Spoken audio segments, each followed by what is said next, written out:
जगाचा इतिहास उलगडून पाहायला पाहिजे.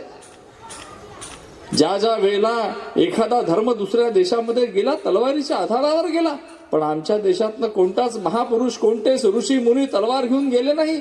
त्यांनी लोकांना आशीर्वचन दिलं आणि ज्यांना वाटलं ते हिंदू झाले. हा हिंदुत्वाचं वैशिष्ट्य आहे. आणि स्वामीजी म्हणतात म्हणून आम्ही जिवंत आहोत. कुछ बात है की कोणती बात आहे ही गोष्ट आहे. ज्ञानेश्वर महाराजांनी म्हटलेलं आहे की आम्हाला काय करायचं आहे, आध्यात्मिकतेचं पसायदान द्यायचं आहे. अमेरिकेचा जन्म कदाचित वेगवेगळ्या पद्धतीचे शोध लावण्यासाठी झाला असेल, इंग्लंडचा जन्म कदाचित वेगवेगळ्या पद्धतीच्या नागरी सुधारणांसाठी झाला असेल, पण भारताचा जन्म जगाला पसायदान देण्यासाठी झाला आहे. ही आमची ताकद आहे.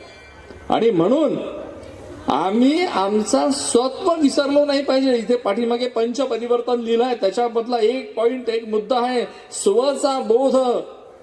स्व आम्ही कोण आहोत. कोणी मुलगा असेल, कोणी मुलगी असेल, कोणी पुरुष असेल, कोणी स्त्री असेल, कोणी गृहस्थी असेल, कोणी ब्रह्मचारी असेल, कोणी संन्यासी असेल, कोणी सामाजिक कार्यकर्ता असेल, पण प्रत्येकाचा काहीतरी स्व आहे की नाही. हा जो स्व आहे तो त्याचा धर्म आहे.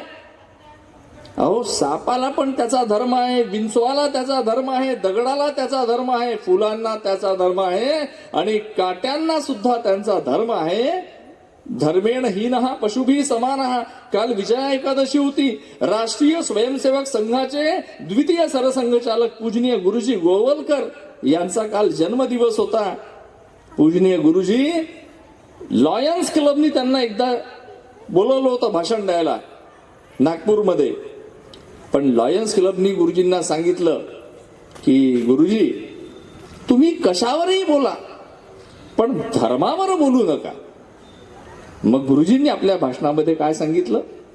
गुरुजी आपल्या भाषणामध्ये म्हणतात की आहार निद्रा भयम मैथुनंच समानमेतत् पशुभी नराणाम धर्मो हि एको अधिको विशेषः धर्मेण हीनः पशुभी समानः.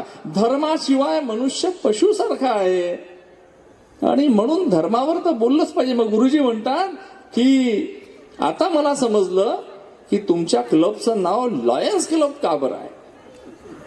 समजलं की नाही. लॉयन्स क्लब काय, धर्मेण हीनः पशुभी समानः, आणि म्हणून धर्म सांगितला पाहिजे.